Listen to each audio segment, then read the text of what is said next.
بسم اللہ الرحمن الرحیم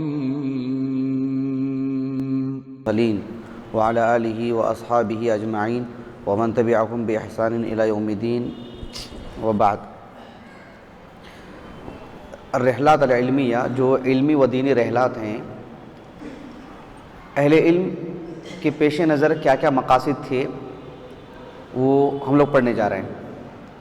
اللہ تعالیٰ نے قرآن مجید میں موسیٰ علیہ السلام کا بھی قصہ بیان فرمایا کہ اللہ تعالیٰ نے آپ کو حکم دیا کہ آپ جا کر کے ان سے سیکھ کے آئیں۔ اس ضمن میں کچھ باتیں آگے آئیں گی انشاءاللہ۔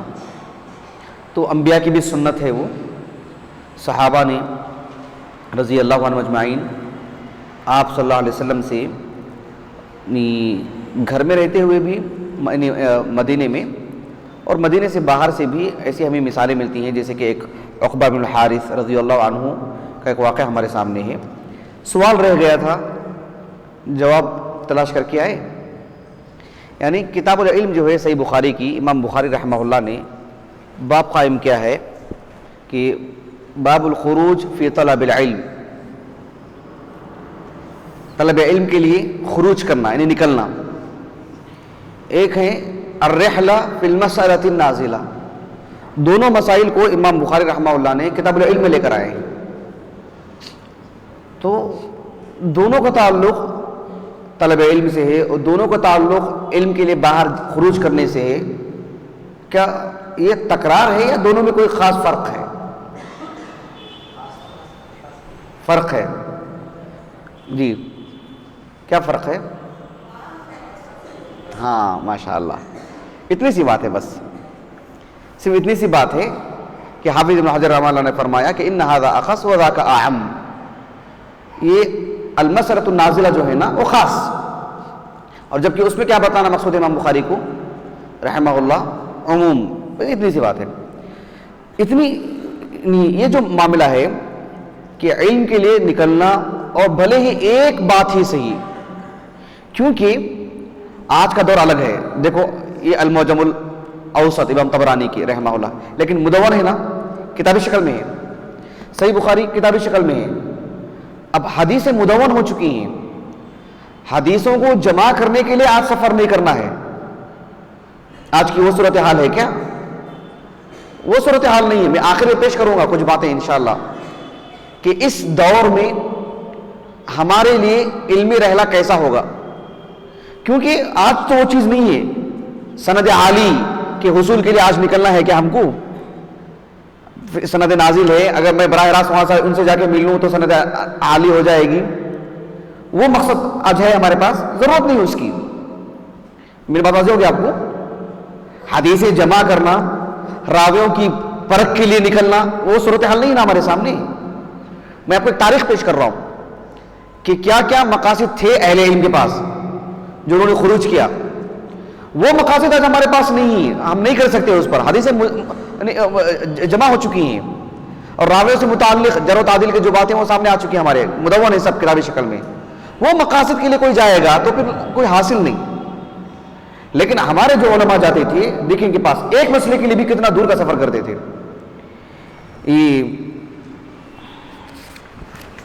جو بتلایا نا میں الرحلہ فی طلب الحدیث، خطیب بغدادی رحمہ اللہ کی، کہاں گئی کتاب وہ؟ خطیب بغدادی رحمہ اللہ کی الرحلہ فی طلب الحدیث کیا ہوئی؟ استغفر اللہ، کیا ہوئی کتاب؟ ہاں، مجموعہ رسائل نہیں، اس میں بھی نہیں، یہاں تھی نا کتاب، یہاں سامنے ہے، مجموعہ رسائل۔ اس میں جو کئی رسالے ہیں، اس میں 6 رسالے ہیں۔ جو 6واں رسالہ ہے وہ الرحلہ فی طلب الحدیث اس موضوع پر ہے۔ اس میں خطیب بغدادی رحمہ اللہ نے، آپ پڑھ کر کے دیکھو، پہلی تصنیف ہے اس مکمل موضوع پر۔ اس میں ایک تابعین میں سے ایک ہے معروف ابو العالیہ، کنیہ سے مشہور ہے۔ کس نام سے مشہور ہے؟ کنیہ سے، ابو العالیہ۔ ان کا نام تھا رفیع، کیا نام تھا؟ رفیع ابن مہران الریاحی۔ تابعین میں شمار ہوتے ہیں کہ وہ بیش 90 ہجری کے آس پاس میں انتقال ہوا ان کا.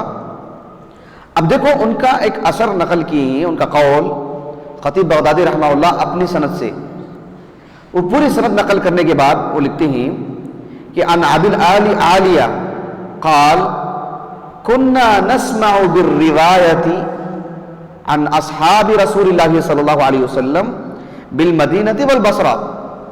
وہ کہتے ہیں کہ ہم رسول اللہ صلی اللہ علیہ وسلم کے صحابہ سے جو لوگ سنتے تھے، صحابی ہے نا، صحابی سے جو فرد حدیثیں سن چکا ہے، ہم ان افراد سے حدیثیں سنتے تھے جو لوگ سے صحابہ سے مل چکے ہیں، جو لوگ صحابہ سے مل چکے ہیں، صحابہ سے پڑھ چکے ہیں، صحابہ سے حدیثیں سن کر آئے ہیں، ہم لوگ ان کے پاس جا کر کے پڑھتے تھے، ان سے سنتے تھے، مدینے میں، بصرہ میں، سب.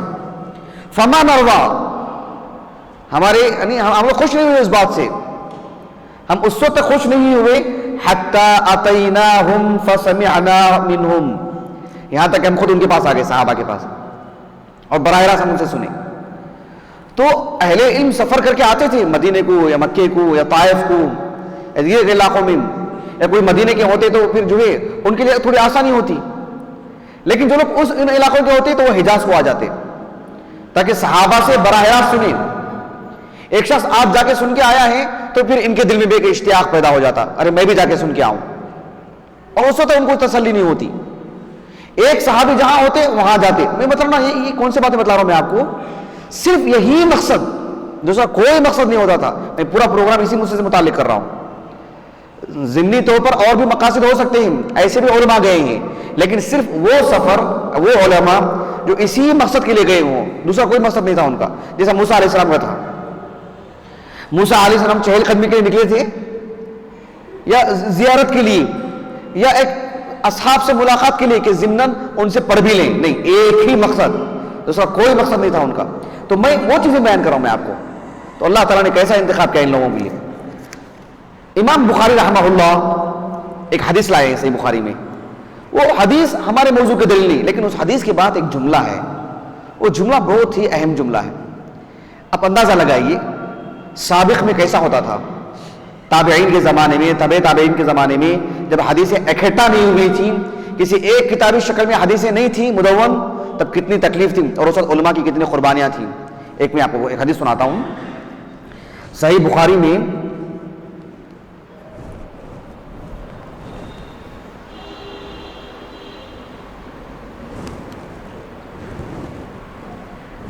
کتاب العلم میں بھی حدیث ہے، وہ صحیح بخاری کتاب العلم، کتاب العلم میں، کتاب النکاح میں، کتاب العتق میں، کئی جگہ پر لائے امام بخاری اس حدیث کو رحمہ اللہ.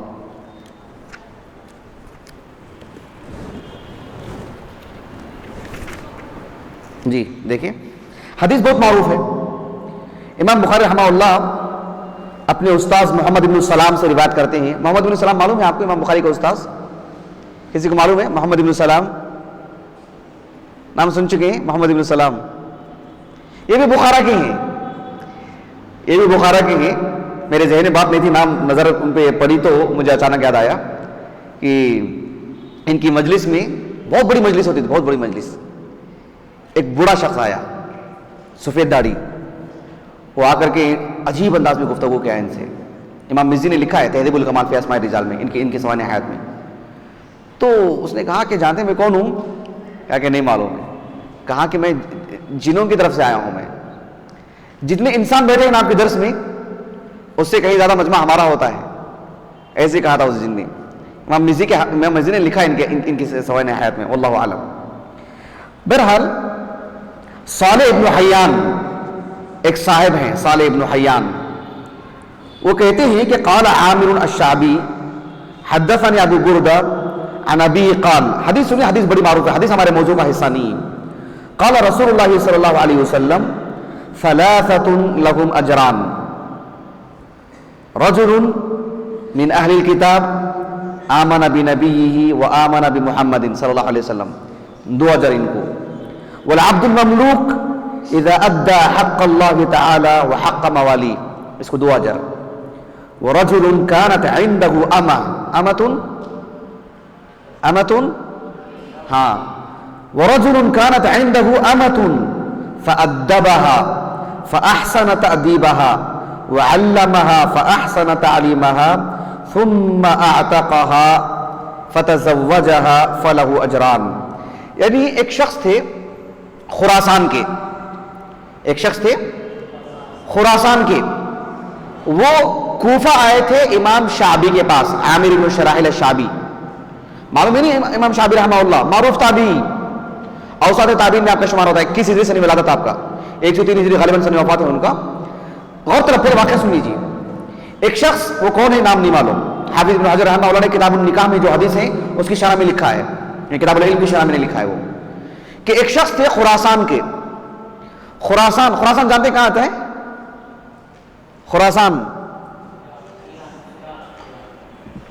خراسان کہاں آتا ہے؟ ہاں،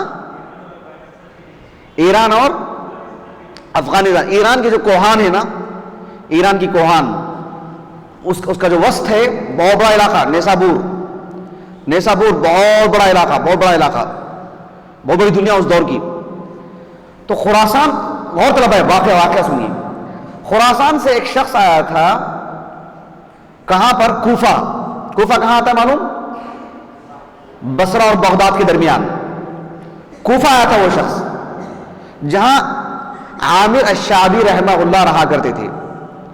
اس شخص نے آ کر کے کہا کہ ایک شخص ہے ہمارے پاس خراسان میں، بلکہ خراسان میں لوگوں میں معروف ہے کہ اگر کسی کے پاس لونڈی ہے، اس لونڈی کو اس نے اچھا ادب سکھایا، اچھی تعلیم دی، تو اس کا مطلب یہ ہوا کہ اس کے بعد وہ آزاد ہی کر دے، نکاح نہیں کر سکتا. نکاح کرتا ہے تو ہمارے پاس بہت معیوب، مکروہ سمجھتے ہیں لوگ. ایسا ہی ہے کیا مسئلہ؟ تو عامر الشعبی رحمہ اللہ نے اس پس منظر میں اس آدمی کو یہ حدیث سنائے. ابھی سمجھ میں بات آپ کو؟ یہ حدیث سنانے کا پس منظر کیا تھا؟ خراسان والے شخص کو امام طبرانی رحمہ اللہ کے المعجم الکبیر میں ہی یہ پورا پس منظر.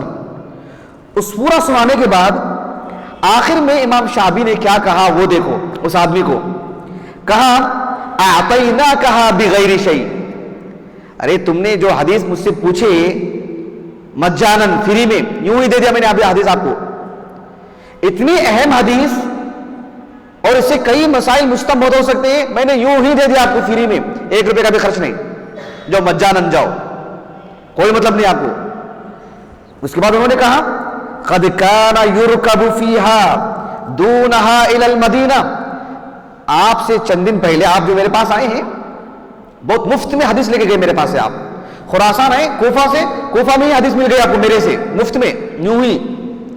جبکہ کچھ ایام پہلے کی صورتحال یہ تھی کہ لوگ اس سے بھی چھوٹے مسئلے کے لیے خراسان سے مدینہ تک جانا پڑتا تھا ان کو، چھوٹے مسئلے کے لیے. اگر واقعتاً مسلمان بن کے جینا چاہتے ہیں تو، شریعت پر عمل کرنا چاہتے ہیں تو آپ دیکھو یہاں بیٹھے بیٹھے میرے پاس سے حدیث سن لیے. سمجھ گئے آپ کیا بولنا چاہ رہے ہیں امام شعبی رحمہ اللہ؟ یعنی بہت سستے میں آپ کو حدیث مل جا رہی ہے، جیسے ہم لوگ ہیں آسانی کے ساتھ پورے حدیث مدون.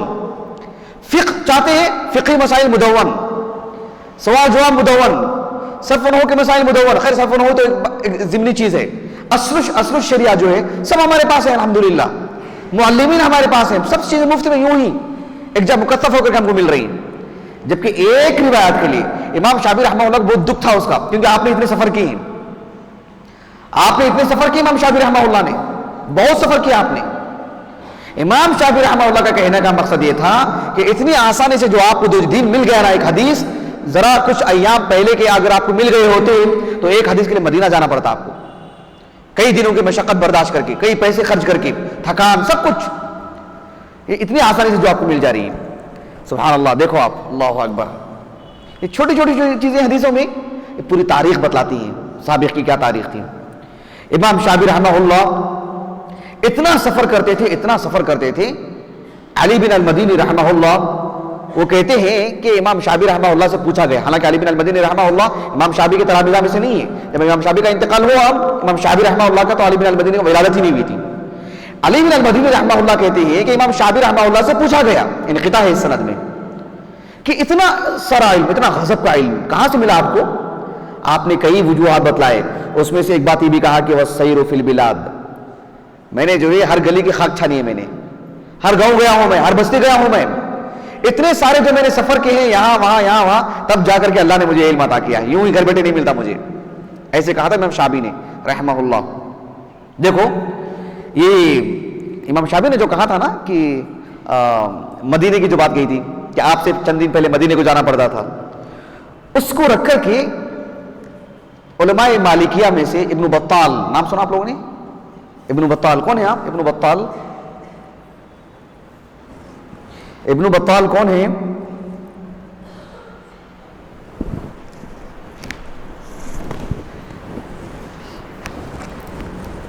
ایک نکتے کی بات, ابن بطال رحمہ اللہ نے جو کہا ہے, نہیں معلوم آپ لوگوں کو ابن بطال کون ہے؟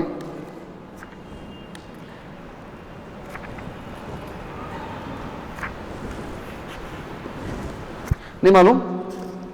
شارح بخاری, شارح بخاری ابن بطال. نام کیا تھا آپ کا؟ ابن بطال رحمہ اللہ کا.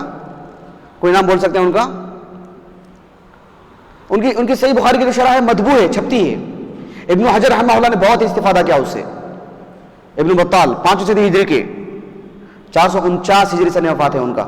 علی ابن خلف ان کا نام ہے. ابن بطال, ابن بطال کے نام سے معروف ہیں. ابن بطال کے نام سے معروف ہیں. ابن بطال رحمہ اللہ نے یہ جو بات کہی ہے کہ وہ جو امام شافعی رحمہ اللہ نے کہا تھا نہیں کہ چند دن پہلے مدینے کو جانا پڑتا تھا, تو اس کو رکھ کر کے امام شافعی ابن بطال رحمہ اللہ اور دیگر علماء مالکیہ نے کہا کہ علم لینا ہو تو پھر مدینے کو جانا پڑے گا. اس کو رکھ کر کے کہا تھا.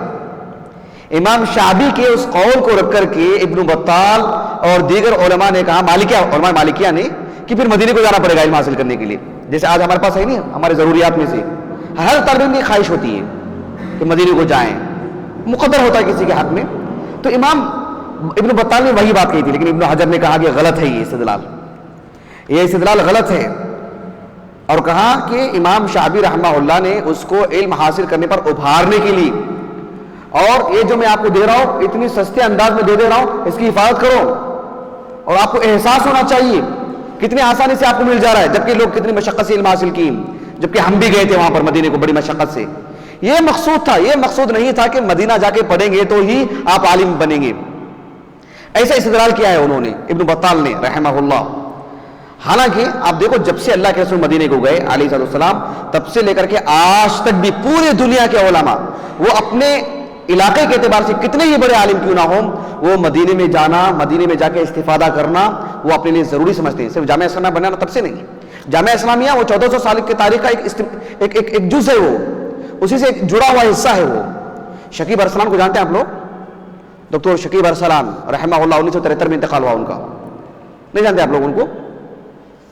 عالم الحاضر, کیا کتاب ہے ان کی, غالباً پڑھائی جاتی ہے, وہ عالم الحاضر الاسلامی کتاب ہے ان کی, یہاں ہے نیچے میرے پاس.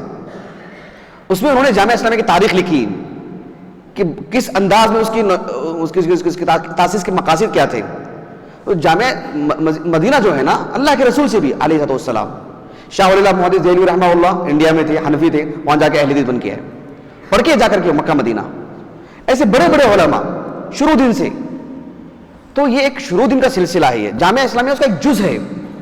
اللہ تعالیٰ سے آپ بھی دعا کریں, ہو سکتا ہے قبول ہو جائے کہ آپ کے لیے مدینے میں پڑھنے کا ایک موقع مل جائے, تو بڑی سعادت کی بات ہے یہ.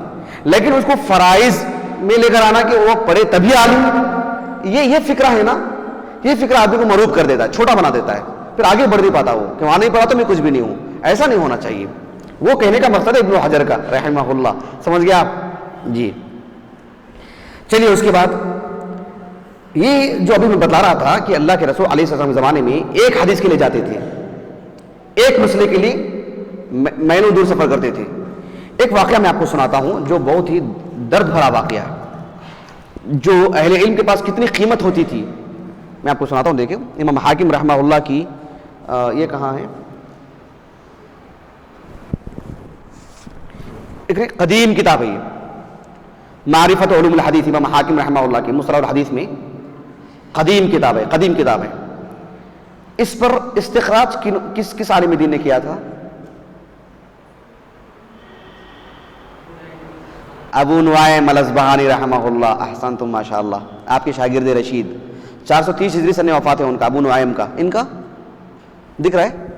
ہاں ان کا کب انتقال ہوا؟ امام حاکم کا رحمہ اللہ، صاحب المستدرک علی الصحیحین جی 405 کو. کب ہوا؟ 405 ہجری. اب دیکھیں یہاں پر انہوں نے کیا لکھا ہے.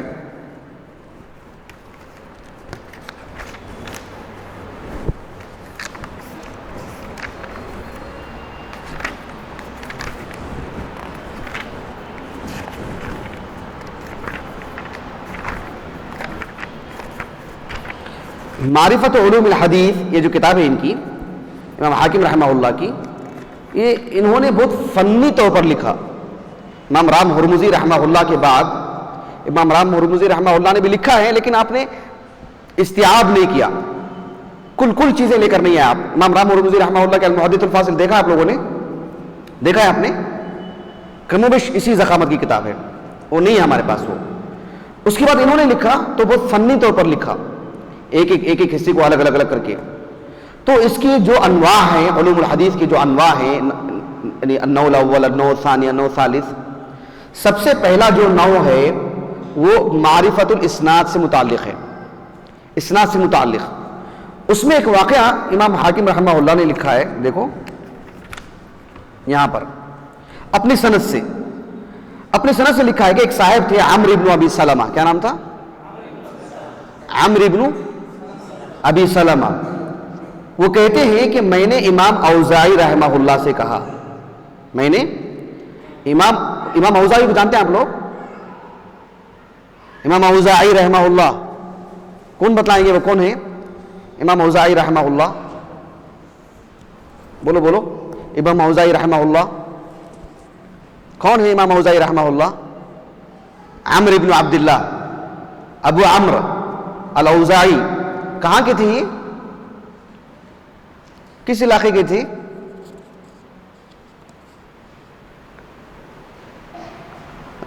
اس سے اندازہ لگائیے ہمارے مطالعے کا رخ کہاں ہے. بھلے ہی ہم لوگ سادس میں ہیں، خامس میں ہیں، سب کچھ، لیکن اٹھان آنی چاہیے طبیعت میں. مطالعہ بہت مضبوط ہونا چاہیے، کتابوں کے کیڑے بن جانا چاہیے. کتابوں کا کیڑا دیکھا آپ لوگوں نے؟ مرا تو بھی اسی میں مرتا ہے وہ، تو نکلنے کا نام نہیں لیتا. وہ ہماری صورتحال وہی ہونی چاہیے. کتابیں بتا دیتی ہیں کہ ہم پڑھتے ہیں کہ نہیں پڑھتے ہیں.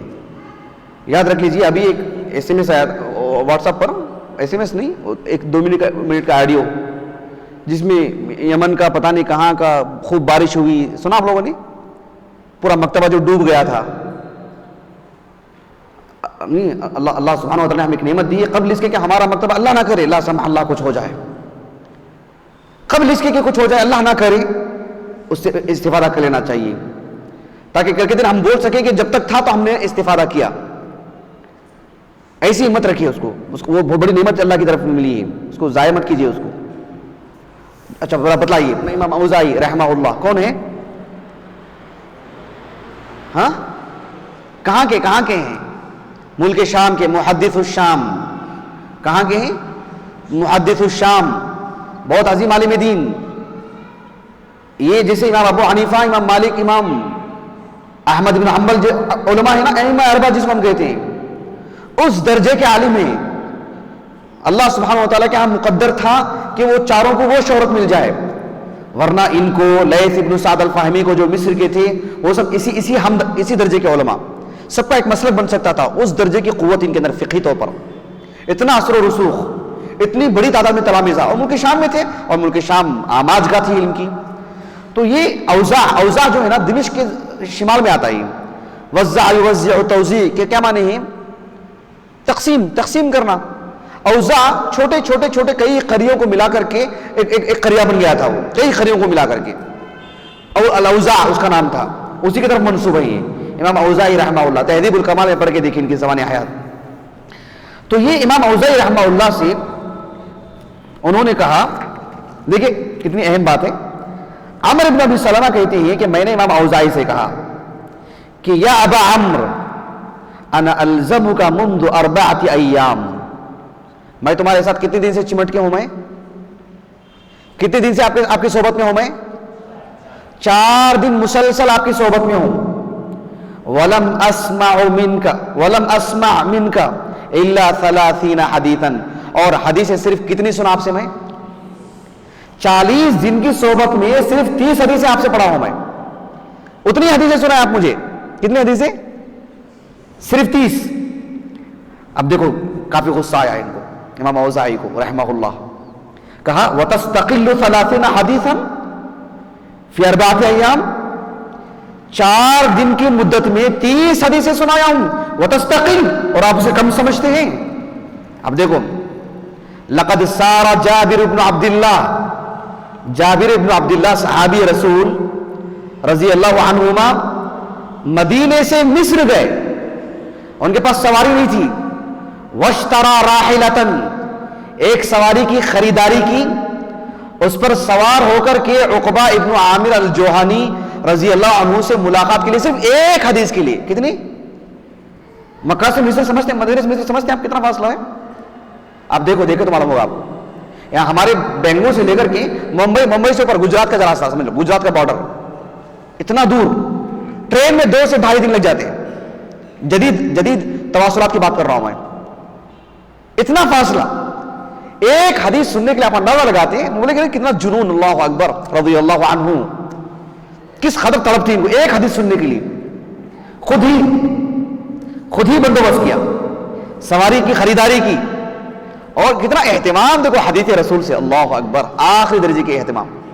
سواری خریدی، سفر کیے اور مصر تک گئے، اور کہا ایک حدیث کے لیے، اور واپس پلٹ کے کوئی مقصد نہیں وہاں پر. مصر گھومنا نہیں تھا، احرام مصر کی زیارت مقصود نہیں تھی ان کو. ایک حدیث کے لیے وہاں تک گئے، اور وَأَنْتَ مُسْتَقِلٌ 30 حدیثاً فِي 4 أيام، تو 4 دن میں 30 حدیثیں سنایا ہو، تم اس کو کم سمجھتے ہو؟ اللہ اکبر. کبھی ہوتا ہے اتنی ضخیم کتاب ہوتی ہے، ہم پوری چھان بین کر لیں، ہمارے موضوع کے لیے 1 سطر ملے گی. ہم سمجھتے اتنی کتاب پڑھی تو 1 لائن ملی بولتے ہیں ہم لوگ. کم ہمت لوگ.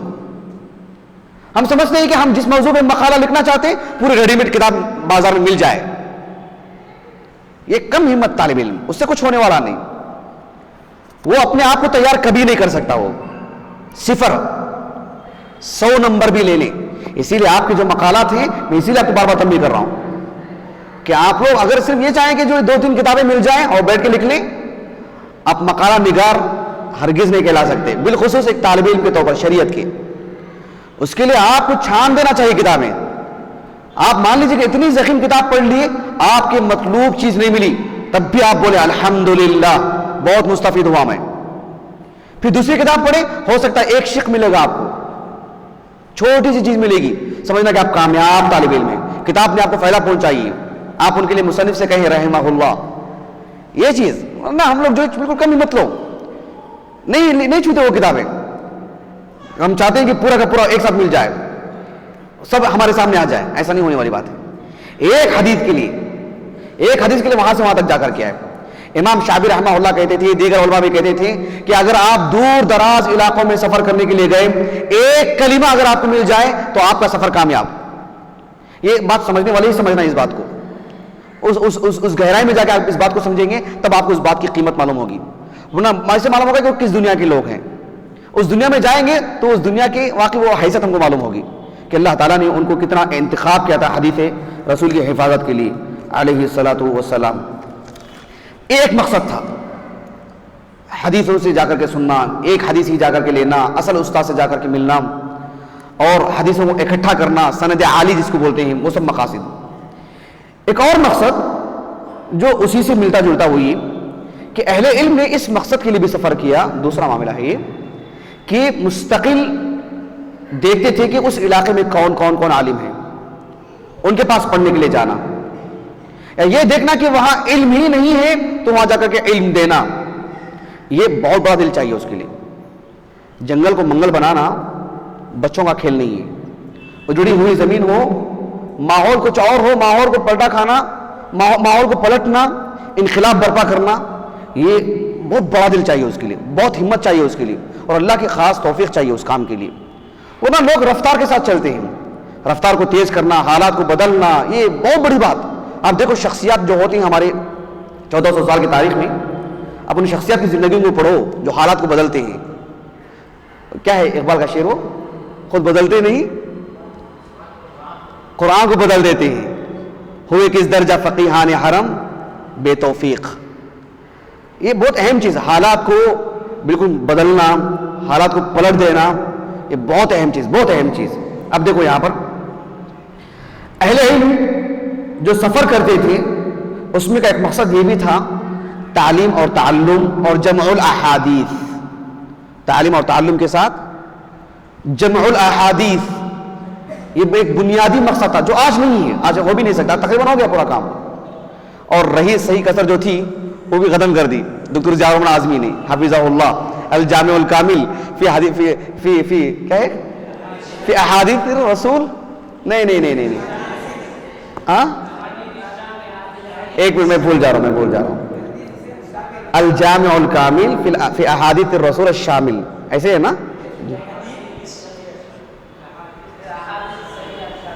فی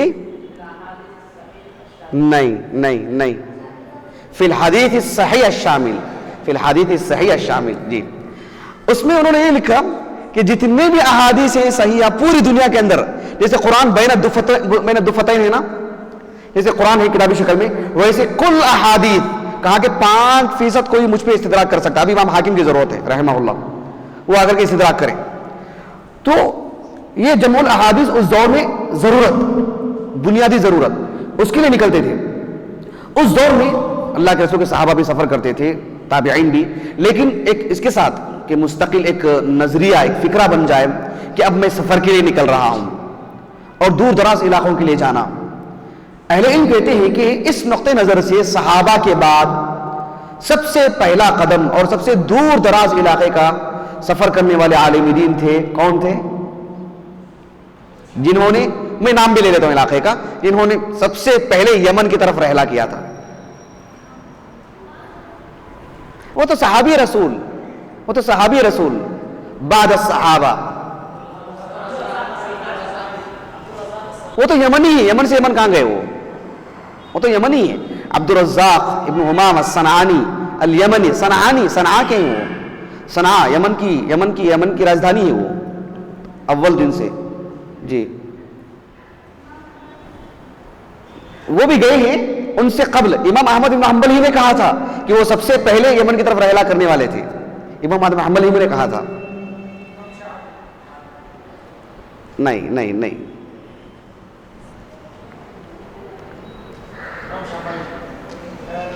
دوبارہ بتلا دیتا ہوں، یہاں پر ہمارے مہمان حضرات بھی ہیں اور یہ بڑے قابل ترین لوگ ہیں. یہ دیکھیں آپ، عمران ابن عاصف ہیں، محی الدین ابن حسین ہیں، ابو یحییٰ منصور ابن خلیل ہیں اور ایاز ابن علی ہیں. سب بڑے قابل لوگ ماشاءاللہ. ہاں تو یہ ہیں جامعہ کے مشائخ ہیں، اساتذہ ہیں ہمارے. دوبارہ اعلان کر دیتا ہوں میں، جو پورے سوالات کی جوابات دیں گے آخر تک، ان کے لیے اس سال تو ہم اتنا بڑا انعام نہیں دے سکتے پوری فیس بھرنے کے لیے، ہمارے پاس کالا دھن نہیں ہے، پیسے جمع کرنا پڑتا ہمارے پاس. تو آئندہ سال کے لیے انشاءاللہ 1 سال کی فیس بھریں گے پوری مکمل. سمجھ میں آ گیا بات آپ نے انشاءاللہ.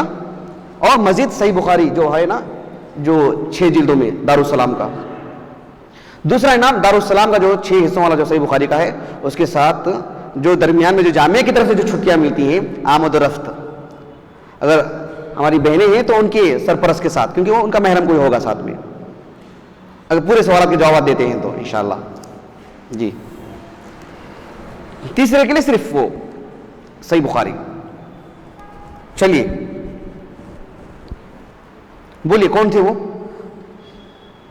آپ لوگوں کو بولا ہوں میں کافی مرتبہ، وہ ہے معمر ابن راشد الازدی.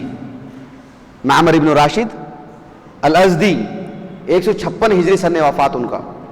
الازد عمان کا جو علاقہ ہے وہیں کے تھے وہ خاندانی طور پر.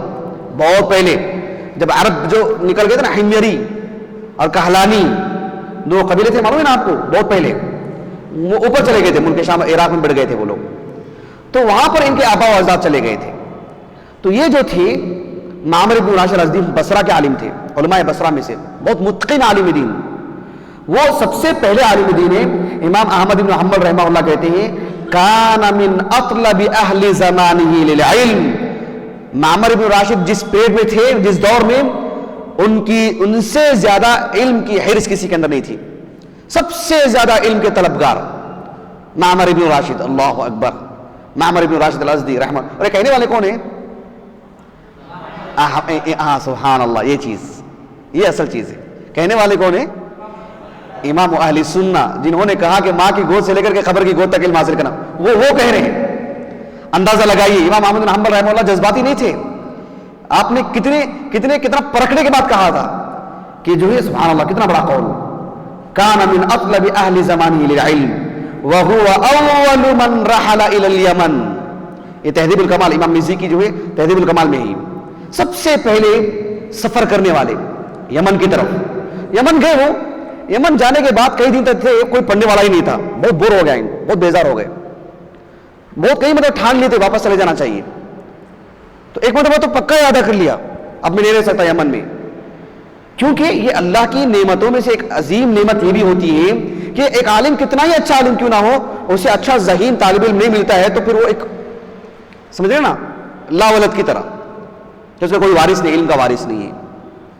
بہت تکلیف دہ زندگی رہتی ہے اس عالم دین کے لیے جسے اچھے طلبہ نہ ملتے ہیں، نہ ملتے ہوں. تو ان کو یہی تکلیف تھی. جب واپس جا رہے تھے اللہ سے کافی رو رو کی دعا کی انہوں نے. اس کے بعد اللہ سبحانہ و تعالیٰ نے ایک لڑکے کو ان کے پاس بھیجا، عبدالرزاق صنعانی. چھوٹے سے بچے، جو پڑھاتے پڑھ لیتے، جو سمجھاتے سمجھ لیتے. پھر کم ہی وقت میں بہت آگے نکل گئے وہ، اور معروف مصنف، معروف عالم دین امام عبدالرزاق صنعانی. امام بخاری مکے سے نکل کے چلے گئے تھے، جب معلوم ہوا کہ انتقال ہو گیا تو واپس آ گئے. پھر خبر ملی کہ نہیں انتقال نہیں ہوا ہے. تو یہ امام عبدالرزاق صنعانی رحمہ اللہ، معمر ابن راشد الازدی رحمہ اللہ پورا ہو جانے کے بعد واپس جانا چاہ رہے تھے بصرہ کو. لوگوں کو بہت بیزار ہوا، اتنے دن تک ہمارے پاس سے کیسے واپس جا رہے ہیں. ایک بزرگ نے کہا کہ کچھ بھی نہیں ہے، ان کے یہاں شادی کرا دو، کبھی تو وہ تو واپس آتے رہیں گے. ایسے ہی ہوا، ان کو شادی کروا دی گئی ان کو. تو پھر یمن آنا جانا باقی رہا ان کو. معمر ابن راشد الازدی کا رحمہ اللہ. ان کا انتقال کہاں ہوا؟ انتقال کہاں ہوا ان کا؟ بصرہ میں کہ یمن میں؟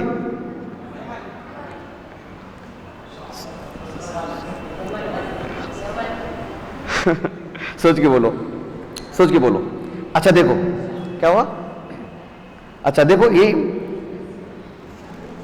امام احمد بن حنبل رحمہ اللہ کہتے ہیں، الرحلہ جو کتاب ہے نا، الرحلہ فی طلب الحدیث، خطیب بغدادی کی رحمہ اللہ، اس میں کہتے ہیں امام احمد بن حنبل رحمہ اللہ کہ اگر آپ لیس تضم الی معمر احدا الا وجدته فوقه، کہ امام معمر بن راشد الازدی کو اگر آپ ایک جگہ پر رکھیں، ان کے مقابل آپ کسی کو بھی لا کے جوڑ دو، کسی کو بھی، وہ کوئی بھی کیوں نہ ہو، آپ دیکھیں گے کہ معمر بن راشد الازدی ایک گنا ان پر اوپر رہیں گے. ولی الرجال علیہن درجہ بولتے ہیں نہیں، ایک درجہ ان کا اوپر رہے گا.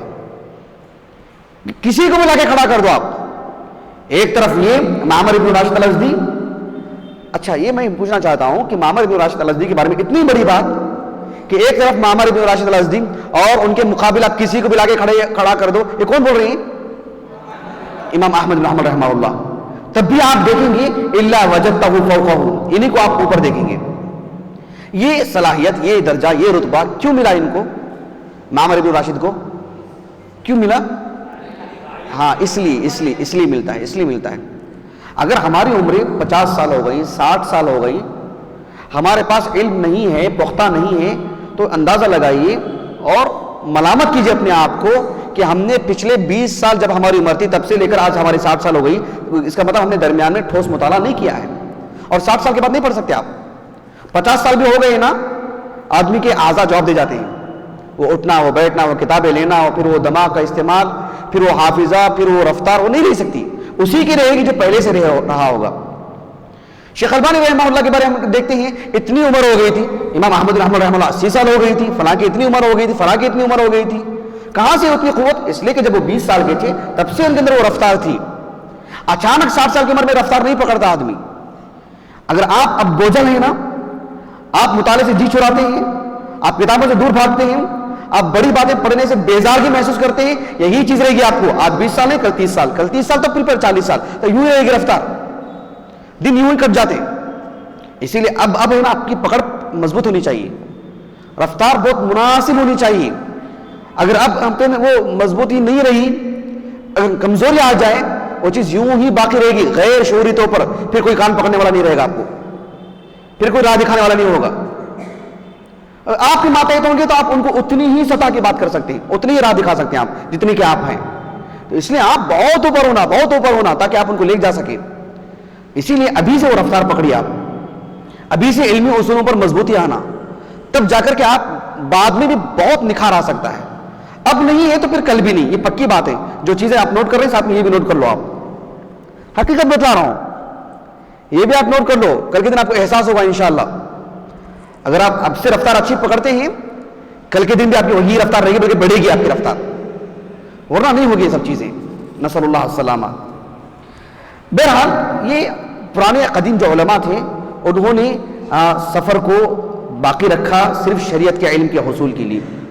آپ کو معلوم ہے حدیثوں کو جو پڑھایا جاتا ہے, استاد سے لیا جاتا ہے, جس کو ہم تحمل کہتے ہیں, انواع التحمل, معلوم ہے نا التحمل.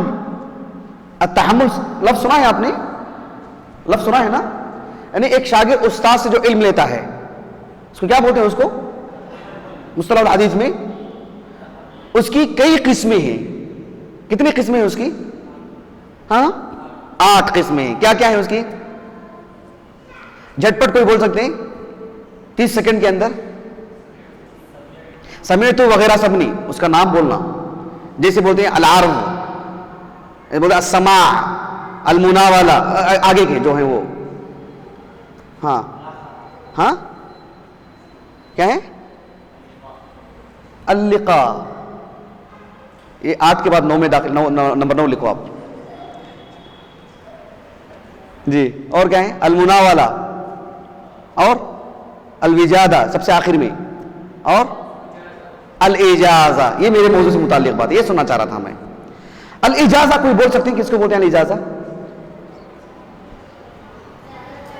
ہاں استاذ اپنی مرویات کو کسی طالب علم کے حوالے کر دے کہ آپ کے لیے یہ جائز ہے کہ آپ اس کو بیان کریں, آپ اس سے روایتیں لیں, آپ پڑھا سکیں کسی کو. یہ ایسے نہیں بولے گا استاذ, یہ جس کو بولنا ہے انہی کو بولے گا, جس کو دینا ہے انہی کو دے گا. شعیب بن ابی حمزہ, جانتے ہیں آپ لوگ نام؟ شعیب, امام بخاری کے استاد امام زہری بکثرت روایت کرتے ہیں ان سے. خلفاء کے کاتب تھے آپ, شعیب بن ابی حمزہ.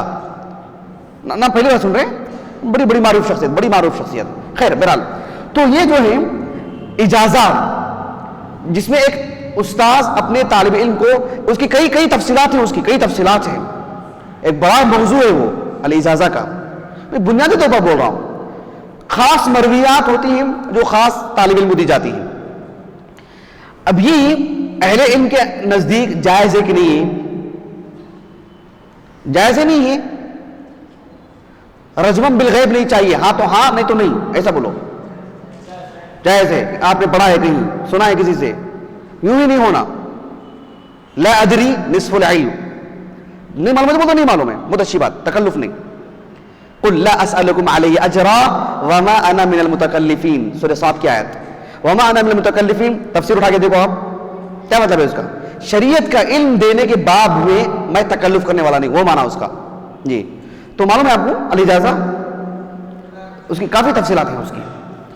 یہ جمہور اہل علم نے اسے جائز قرار دیا ہے. کچھ اہل علم نے اسے منع کیا ہے خاص حالات میں, لیکن امام شافعی رحمہ اللہ نے اس چیز کو اجازہ کو مطلقاً کہا کہ جائز نہیں.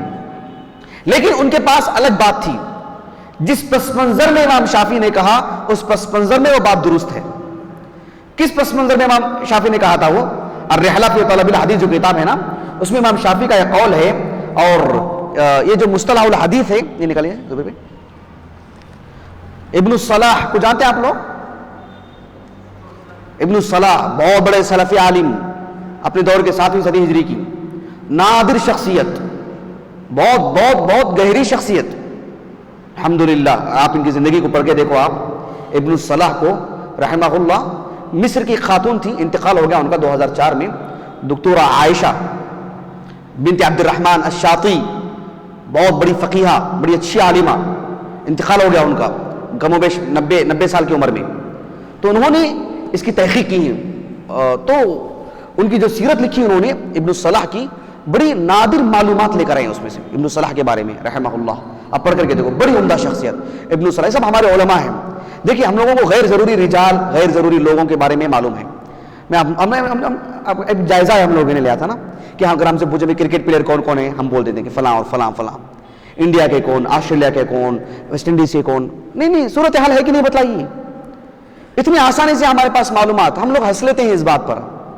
ذرا سوچ کے دیکھو کیا فائدہ کیا ہے, کیا معلومات میں اضافہ ہو ہمارے, کن سے محبت ہو رہی ہے ہماری, اور جنہوں نے ہمیں جہنم سے بچایا, ہمیں جنت لے جانے کا ذریعہ بن رہے ہیں, ان کے بارے میں ہمیں جانتے تک نہیں. وہ کس نام سے علمی دنیا میں معروف ہیں, اصل نام کیا ہے ان کا, کس دور کے ہیں, کس علاقے کے تھے, کن سے پڑھا, کون ان سے پڑھے, کیا تصنیفات ہیں ان کی, کیا خدمات تھی ان کی, قطعاً علم نہیں ہے ان کو. اللہ اکبر. عوامی سطح کی بات چھوڑو, ہماری بات بول رہا ہوں میں. ذرا خود کو جھانک کے دیکھیں جن سے ہمیں دین مل رہا ہے. یہ بڑے افسوسناک بات ہے جو اس دور میں ہم لوگ دیکھ رہے ہیں کہ ہم کو ہمارا وہ سلسلے نہیں معلوم ہے, وہ کڑیاں نہیں معلوم ہے جن سے ہمیں دین ملتے آ رہا ہے.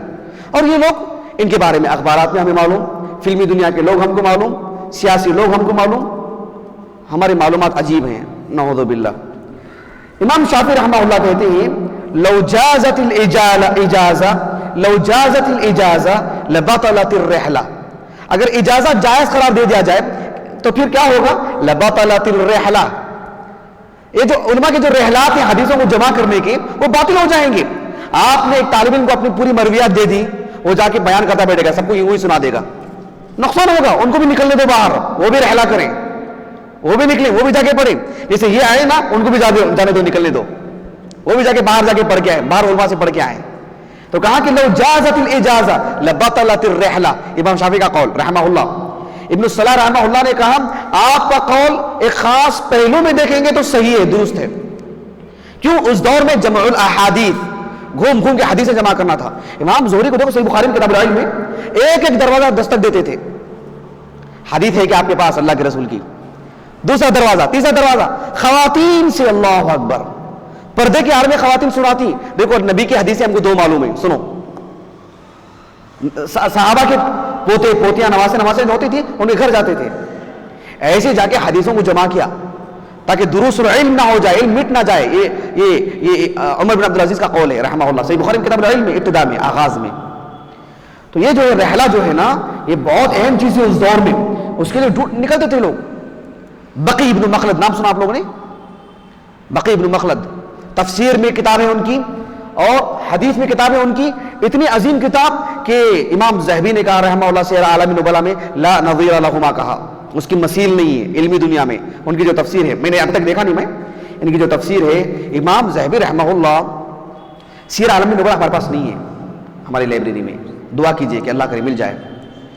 سیر اعلام النبلاء میں جو بڑی تعداد میں لوگوں کے شخصیات پر جو قلم اٹھایا ہے نا امام ذہبی نے, جو تفسیریں کرتے امام ذہبی رحمہ اللہ, اتنے بہترین تفسیر, اتنے بہترین تجزیہ, اتنا انصاف, اتنا آداب. نیچے کتاب ہے ایک شیخ البانی کے ایک شاگرد شیخ احسان موسیٰ کی, نیچے دیکھو آپ, تو اس میں امام ذہبی رحمہ اللہ کے پورے تجزیات کو اکجا کیا انہوں نے. کیسا تجزیہ کرتے امام ذہبی نے رحمہ اللہ. تو یہ بقی ابن مخلد جو ہے نا, ان کی زندگی کے بارے میں انہوں نے بڑا تفصیل سے لکھا ہے. بقی ابن مخلد آپ جانتے ہیں یہ اندلس کے تھے. کہاں کے؟ اندلس کے. جسم اتنا مضبوط, اتنا مضبوط, اتنا مضبوط, ان کا جانوروں سے بھی زیادہ مضبوط. ان کو سواری میں سفر کرنا مزہ نہیں آتا تھا, ان کو چلنے میں مزہ ہے. ان کو اندلس سے لے کر کے بغداد تک چل کے آئی ہے. ایک کہانی معلوم ہو رہی ہے نا, سبحان اللہ, ایک کہانی معلوم ہو رہی نا. ایک ایسے لگ رہا نا کہ ایک کارٹون ہے, کارٹون میں کچھ بھی کر لے سکتے, کچھ بھی بنا لے سکتے ہیں, ایسا لگتا نا, نعوذ باللہ. نہیں, حقیقت ہے. چل کے ابن ابی حاتم الرازی رحمہ اللہ کہتے ہیں میں نے 1000 فرسخ چل کے علم حاصل کیا. بولتے ہیں 1000. ایک فرسخ کتنا ہوتا ہے؟ 5 کلومیٹر. ایک فرسخ 5 کلومیٹر. ہمارے علماء جنہوں نے ہمیں قال اللہ قال رسول سکھایا, دیا ہم کو, آج ہمارے پاس دین ہے الحمدللہ, ایسے دیار غیر میں ہندوستان میں رہتے ہوئے, یہ سب انہی کے رہنی منت ہے سب. تو انہوں نے بقی بن مخلد رحمہ اللہ نے چل کے آئے. اب جب بغداد کو پہنچے اس وقت کی صورتحال الگ تھی. 218 ہجری سے لے کر کے 232 ہجری تک امام احمد بن حنبل رحمہ اللہ 16 سال تک قید و بند کی سزائیں کاٹی امام احمد بن حنبل نے رحمہ اللہ. امام احمد بن حنبل رحمہ اللہ اس وقت جو ہے نظر بند کیا گیا تھا آپ کو کہ آپ اپنے گھر میں رہیں گے, باہر نہیں نکلیں گے, آپ کسی سے ملیں گے نہیں, آپ سے آ کے کوئی ملے گا نہیں. یہ صورتحال تھی. یہ کہتے ہیں کہ میں بغداد گیا, بغداد جانے کے بعد دیکھا کہ ایک بڑا حلقہ لگا ہوا ہے, ایک بہترین داڑھی, خوبصورت ایک بڑے عالم دین بیٹھے ہوئے ہیں, نورانی چہرہ.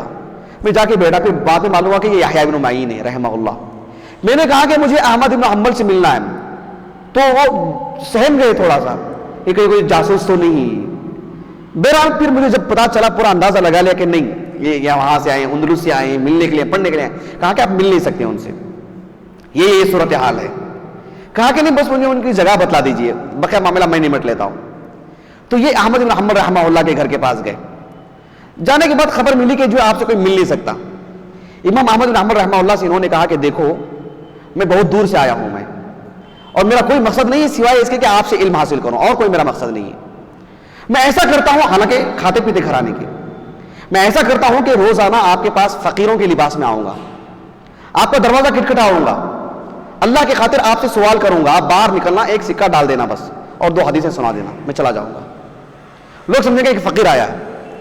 وہاں ایک فندق تھی, ایک ہوٹل تھا, اس میں وہ جو ایک سرائے بولتے نا, اس میں تھے, اور اسی لباس میں, بالکل فقیروں کے لباس میں جاتے, اور جا کر کے روزانہ کہتے الاجر لوجہ اللہ, ایسے کچھ الفاظ کہتے تھے وہ. تو امام احمد بن حنبل رحمہ اللہ باہر نکلتے, 2 حدیثیں سناتے, اور وہاں پر چلے جا رہے. آپ اندازہ لگا رہے ہیں آپ, اللہ اکبر, جمع الاحادیث, ایک ہی مقصد, اور کوئی مقصد نہیں. پھر یہ واپس چلے گئے. ایک زمانے کے بعد واپس آئے, جب امام احمد بن حنبل رحمہ اللہ کو بہت احترام کے ساتھ باہر نکالا گیا, بڑے اکرام کے ساتھ. جب یہ آئے امام احمد بن حنبل کے پاس اور اپنا تعارف کروایا, امام احمد بن حنبل رحمہ اللہ بڑے مردم شناس, دیکھتی پہچان لیے ان کو. پہچاننے کے بعد کہا کہ یہ طالب علم ہے. کیا کہا؟ یہ طالب علم. طالب علم کیا سمجھتے ہیں آپ؟ چھوٹا موٹا لفظ؟ میں واللہ کہہ رہا ہوں, چھوٹا موٹا لفظ نہیں, یہ بہت بڑی بات ہے, سب کو نہیں ملتا. یہ طالب علم بننا بہت بڑی سعادت کی بات ہے, ایک کھیل مذاق نہیں ہے. طالب علم بہت بڑی بات ہے. کہا کہ یہ طالب علم ہے, اتنا اکرام, اتنا نوازا گیا ان کو. امام احمد بن حنبل رحمہ اللہ جب وہ تھے اس سرائے میں, تو بہت بیمار تھے. تو ایک مرتبہ احمد بن حنبل رحمہ اللہ ان کی عیادت کے لیے گئے. بغداد میں ایک حیران کن ماحول تھا کہ بھئی اس فقیر کے لیے احمد بن حنبل آ رہے, امام الدنیا, وہ ان کی عیادت کے لیے آ رہے, کون ہے یہ شخص؟ تو امام احمد بن حنبل رحمہ اللہ آئے, اور آ کر کے ان کے سر کو اپنی مانوی پر لیا, اور ان کے جو ہے ان کے سر سے جو پیشانی سے پسینے کو دور کیا. تو لوگ حیران ہو گئے, کون ہے یہ شخص؟ تو یہ دیکھ رہے ہیں آپ, شریعت کے علم کے لیے جانا یہ بہت بڑی سعادت کی بات, اور اللہ تعالیٰ بہت مقبولیت دیتا ہے. اس دور میں ہزاروں کے لوگ رہے ہوں گے, لیکن اللہ نے صرف ان علماء, ان طلباء کے نام کو باقی رکھا جنہوں نے شریعت کے لیے جیے. جو وہ تڑپ تھی, منہوم تھے لوگ, کیا تھے؟ منہومان. 2 طرح کے حدیث کے لوگ ہیں, طالب العلم, وہ تھے یہ لوگ. تو امام احمد بن حنبل رحمہ اللہ کے شاگرد, جو 277 ہجری میں انتقال ہوا ان کا, بقی بن مخلد, ان کی کتاب واللہ سبحان اللہ پہ تو اب تک دیکھا نہیں. میں ایک چیز بتانا چاہ رہا تھا آپ لوگوں کو کہ صحیح بخاری میں جو وہ ہے, دیکھیے امام بخاری نے ایک بات بتایا کتاب العلم میں, ایک نقطے کی بات, اس کو 500 روپے کا انعام, 500 روپے کا ابھی پیسہ نقد, اگر کوئی جواب دے دیتا ہے تو ٹھیک ہے. 5 نوٹ تو نہیں چلتی نا, 100 روپے دینا پڑے گا انشاءاللہ. سوچ کے بولنا مجھے آپ.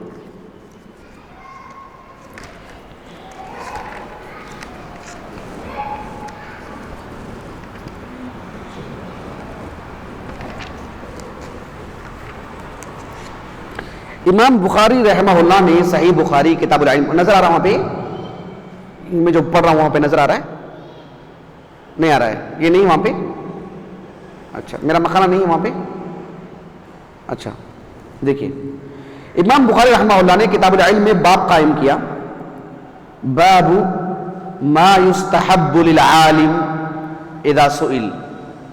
ایک عالم سے جب سوال کیا جائے کہ ای الناس اعلم, سب سے زیادہ علم کس کو ہے, فیکل العلم الی اللہ, تو کیا کہے کہ اللہ جانتا ہے سب سے زیادہ, اللہ کو معلوم. اللہ سبحانہ وتعالیٰ علیم ہے، اور اللہ کو معلوم سب سے زیادہ علم کس کو ہے.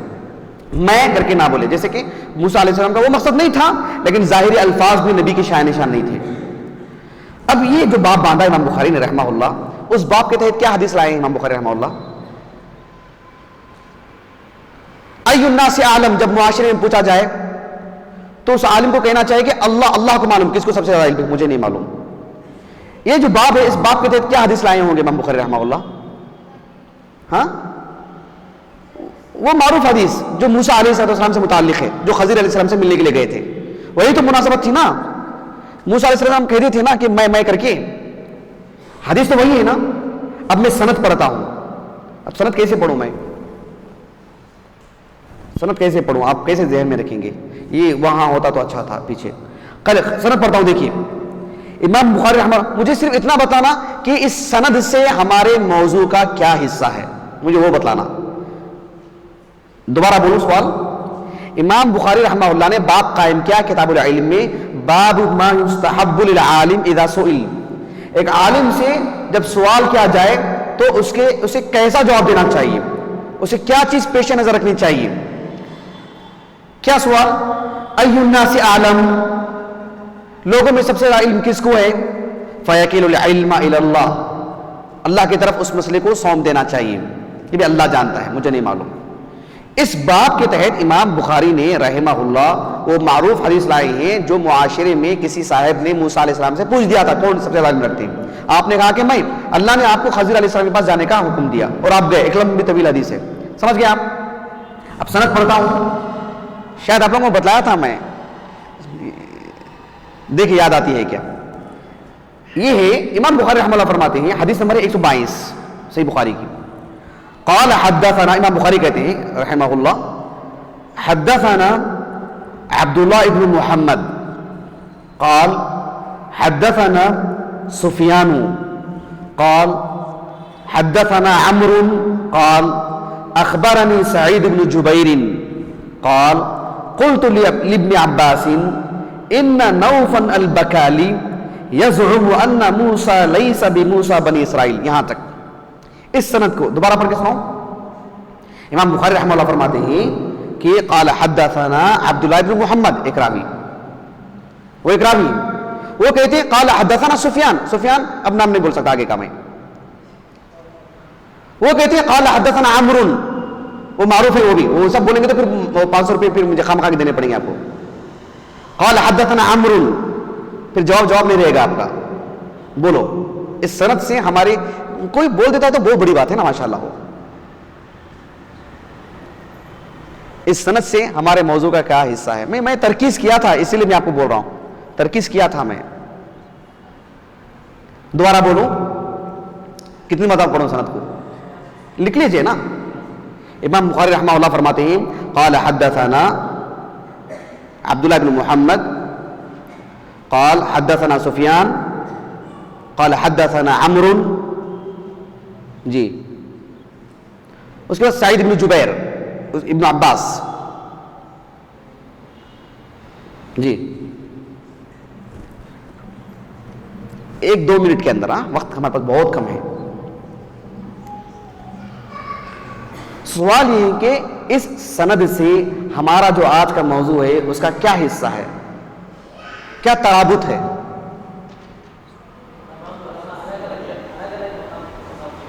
کیسے؟ دیکھیے میں نے کہا نا، کوئی بھی بات رجمن بالغیب نہیں ہونی چاہیے. آپ نے میری باتوں سے کچھ اخذ کر لیا، ایسا نہیں ہونا. ایک فتین آدمی کر لیتا ہے وہ. آپ علمی طور پر، علمی دیانتداری کے طور پر بولیں کہ یہ وہ ہیں، یہ وہاں کے ہیں، انہوں نے ایسا یہ ہو، تب جا کر کی بات بنتی ہے. ورنہ کچھ ہو جاتا ہے ایسا، کوئی بھی کچھ بھی بول دے، آپ کچھ بول دیں، کچھ آپ کو مل جائے، آپ کچھ بول دیں، ایسا نہیں ہونا. علمی بوباس رہنا. جی فرمائیے. کون؟ ابو یحییٰ بول رہے تھے، آپ بول رہے تھے، کون بول رہے تھے؟ شیخ زید، بولو.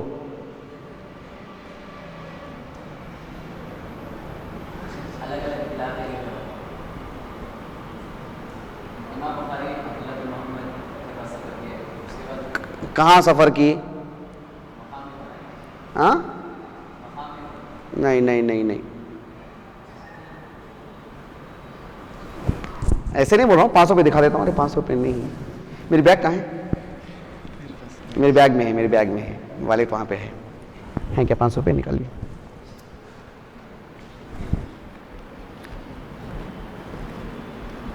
₹500 نقد انعام.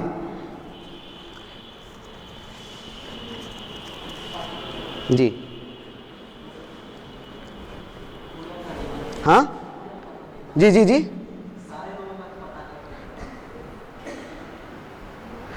چلو تھوڑے تنازلی اختیار کر لیتا ہوں.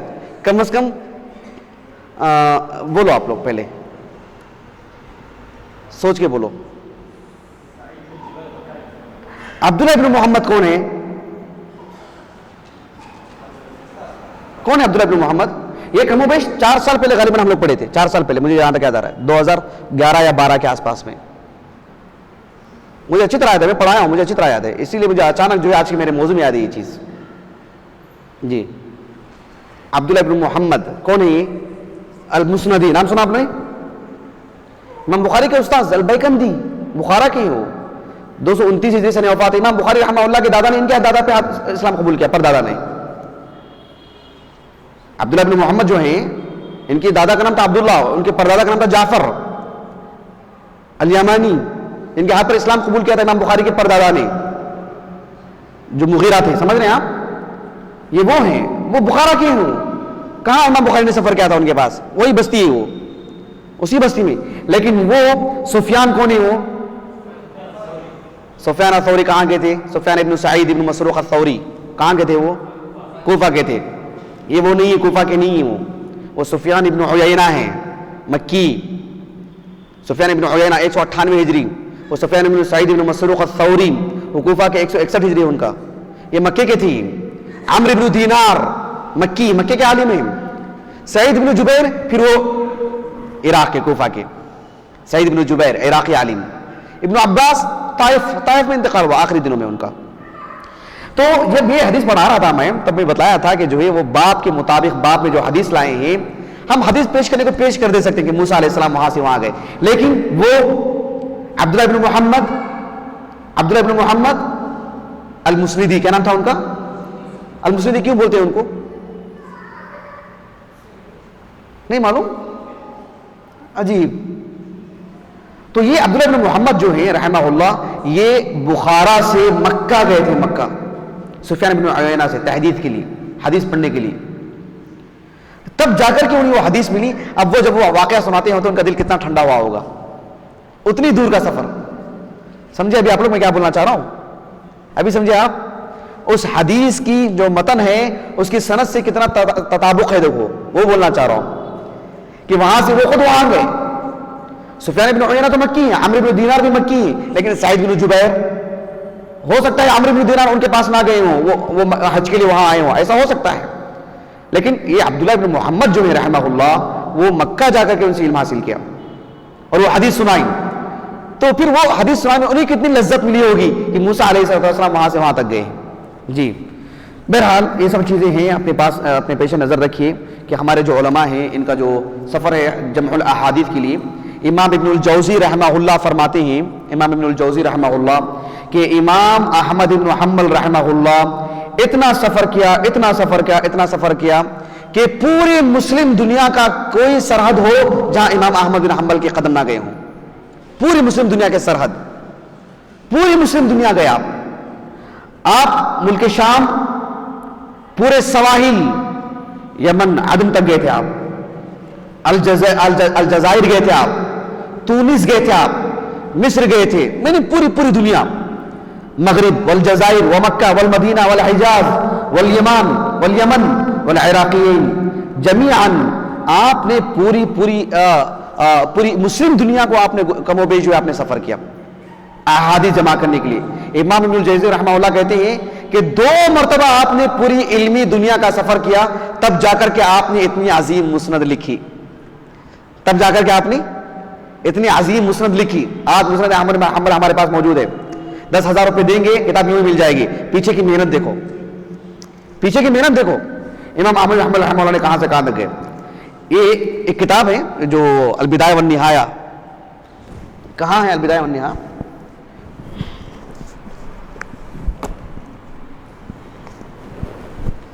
ایک واقعہ دیکھیے کتنا تعجب ہوا مجھے پڑھ کر کے.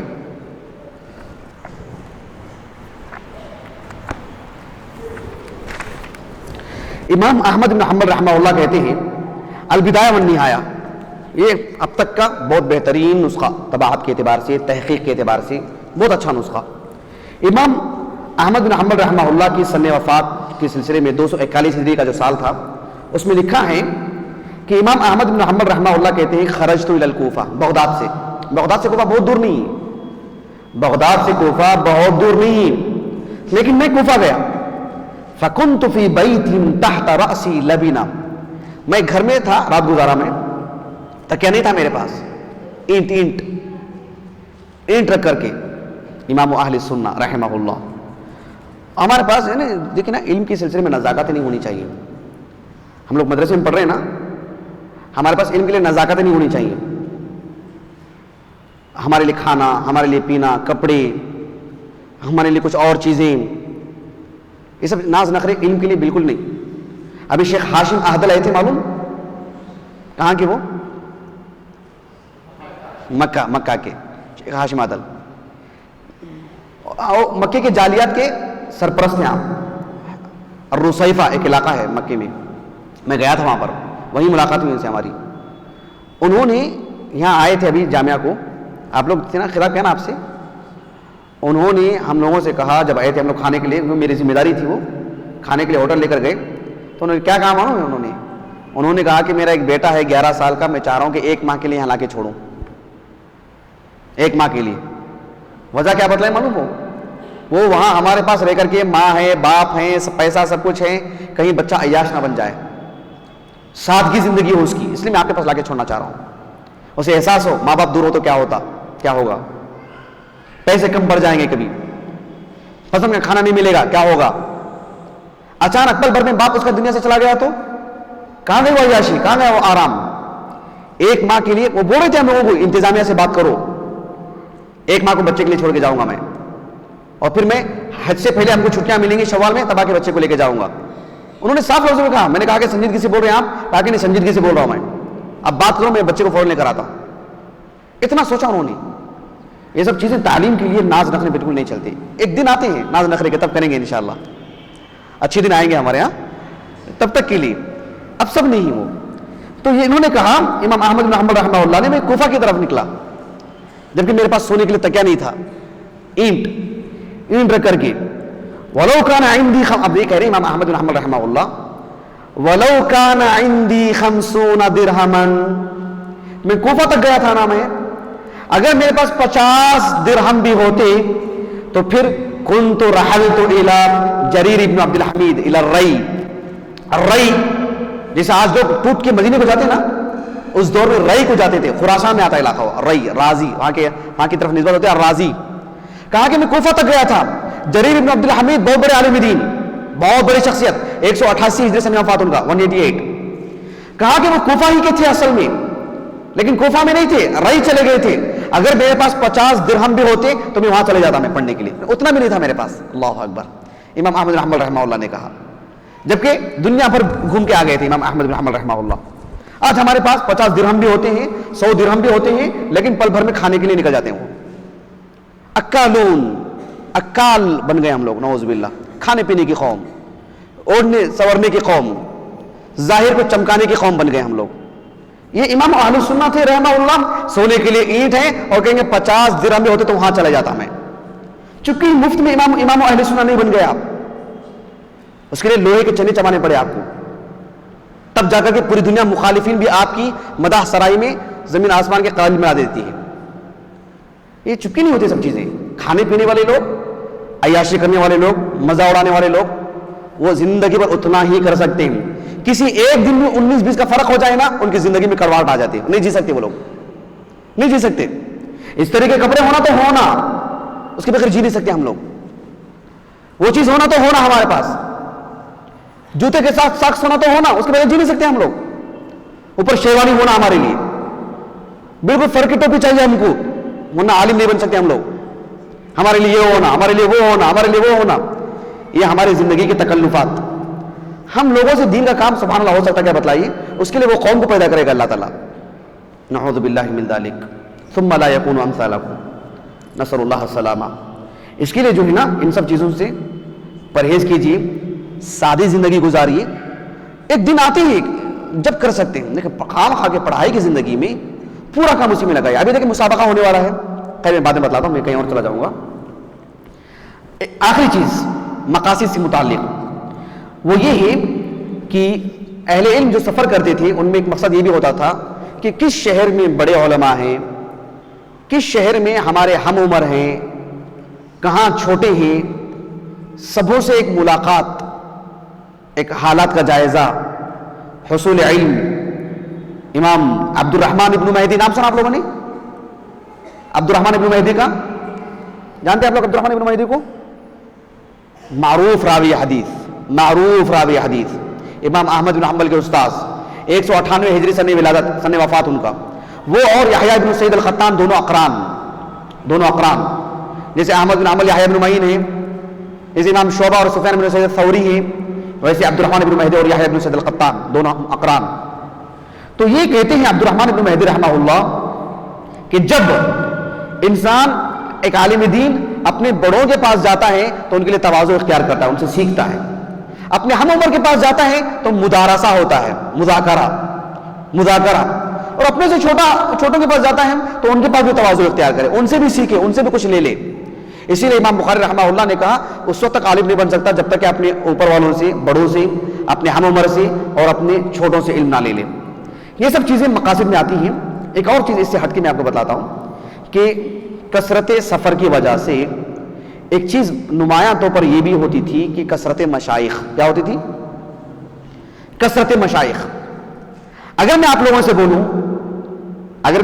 بولوں کہ آپ لوگ جامعہ محمدیہ میں پڑھ رہے ہیں، آپ کے اساتذہ کی ایک فہرست بنائیے، بھلے ہی وہ آپ کو دینیات پڑھاتے ہوں یا دیگر علوم پڑھاتے ہوں، قطعی نظر اس کے، آپ اپنے علماء کے اساتذہ کی ایک فہرست بنائیے. کتنے بنتے ہیں؟ ہاں پورا جامعہ کا اسٹاف نہیں بول رہا میں، جو آپ کو پڑھاتے ہیں وہ 10 نہیں، اتنا بھی کم نہیں، ایک 25 سمجھتے ہیں آپ؟ محدثین کے دور میں وہ ضعیف راوی ہو جاتا تھا. وہ قلت مشائخ اس کے نقد و جرح کے لیے کافی تھا. قلت مشائخ کی جو کثرت تھی یہ بہت بڑی بات. آپ تہذیب الکمال دیکھا نا آپ لوگوں نے، بارہا اٹھا کے دیکھتے رہتے ہیں آپ لوگ. ایک راوی کا نام لیتے ہیں، ان کے بارے میں جرح و تعدیل کو دیکھنے کے لیے کتنے صفحے الٹنے پڑتے ہیں آپ کو؟ نہیں 50 100 200 300 1000 اساتذہ. بھائی اساتذہ کی تعداد. ہمارے پاس اس دنیا میں اس دور میں کیا ہے معلوم؟ مدرسے بنائے جاتے ہیں جو ہم کو رحلہ کرنا نہیں ہوتا، اساتذہ رحلہ کر کے یہاں آتے پڑھانے کے لیے. پورے اساتذہ اکجا ہو جاتے ہیں دنیا جہاں کے مختلف علاقوں کے، تو ہم لوگ یوں پڑھ لیتے ہیں اور اسی پر اکتفا. ایک الگ چیز ہے، دور حاضر کا یہ انداز ہے، اسے بدل کے ہم پڑھ بھی نہیں سکتے. لیکن ہم اتنا نہیں کر سکتے کہ ہم چھٹیوں میں کسی بڑے ادارے کو جائیں، وہاں کے بڑے اساتذہ سے پڑھیں. ہماری جب فراغت ہو جائے گی، فراغت تک ٹھیک ہے، فراغت کے بعد ہم ہندوستان کے بڑے بڑے مدارس کو جائیں، فن کے ماہرین کے پاس بیٹھ کے پڑھیں. میں جب فارغ ہوا عمر آباد سے 2004 میں، تو 2004 میں فارغ ہونے کے بعد 2005 میں فوری طور پر میں مالے گنج گیا. میں مالے گنج جانے کے بعد سب سے پہلے جو ہے اساتذہ سے وہ ملاقاتیں تھیں. مولانا ابو رضوان محمدی صاحب سے بہت متاثر تھا میں پہلے سے، نام سن کر کے. پہلی مرتبہ دیکھا تھا ان کو، میں بہت متاثر ہوا ان کو دیکھ کر کے. تو ان سے اجازت پوچھا میں کہ آپ مجھے اجازت دیں گے کیا کہ جو ہے میں آپ کی کلاس میں بیٹھوں؟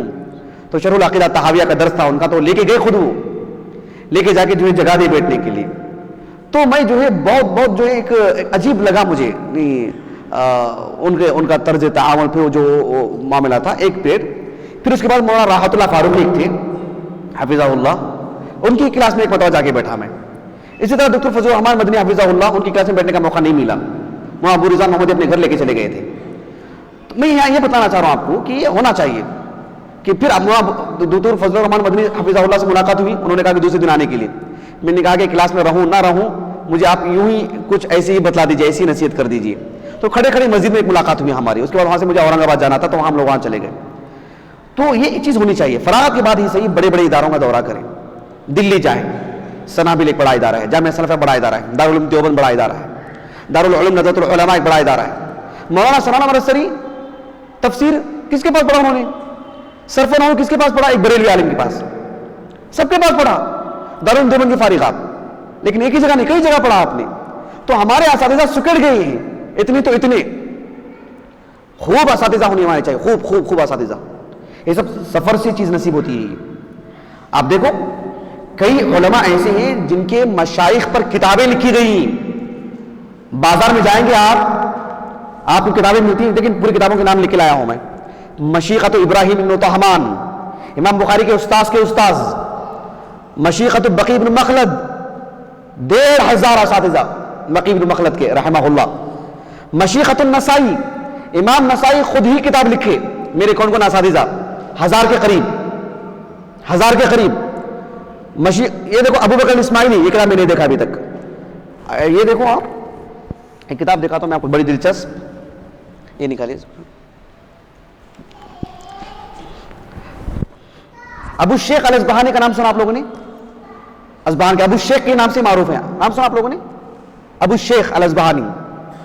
ان کے اساتذہ پر کتاب ہے, اساتذہ پر, کوئی فقہی مسئلہ نہیں, حدیث کی کتاب نہیں ہے, اساتذہ ان کے. کتاب ہے 700 صفحے کی, اساتذہ پر. اسی لیے میں آپ لوگوں سے ہمیشہ کہتا تھا, میں